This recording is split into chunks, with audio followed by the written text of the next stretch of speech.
Kauwi lang natin guys from China, and paano nga ba tayo nakapag-access ng Facebook, TikTok, Instagram at iba pang application na binablock ng China. Kasi may tinatawag na Great Wall, Great Firewall yung China na it blocks several social networking sites.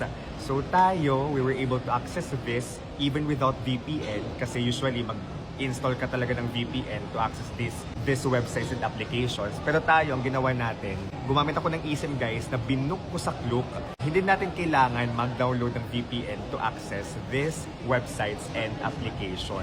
Ililink ko na lang din sa comment section or sa description box kung saan nyo siya pwede mabili.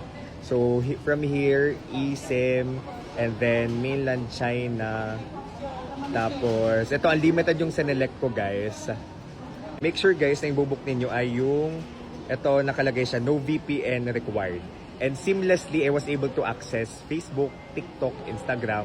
So paglapag ko sa China guys, automatic may internet na ako. So I just made sure din na naka-turn off yung location ng social media, for example, Facebook, TikTok, Instagram, naka-turn off yung location para hindi ma-detect.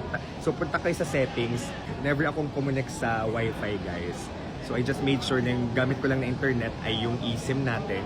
And then, pwede namang mag-hotspot. So may multiple devices ako, including laptop and other phone. So yung ginagamit ko na internet ay from the hotspot ng eSIM na gamit natin. Kung kayo ay magta-travel in the Philippines, China, anywhere else in the world, you can book your travel items, tours, activities, eSIM, hotels on Klook, and use my promo code DaveDinoKlook para maka-discount kayo. Kung magbubook naman kayo ng inyong hotel sa Agoda, you can use my promo code DaveAgoda, capital letters yan. Make sure to redeem on Agoda mobile app. Nasa deals tab, sa baba ng app, doon yung redeem. And then, coupons and deals para maka 10% off kayo. Before nyo i-book yung inyong accommodation, i-redeem nyo muna yung promo code sa deals tab ng mobile app, Agoda mobile app. Okay?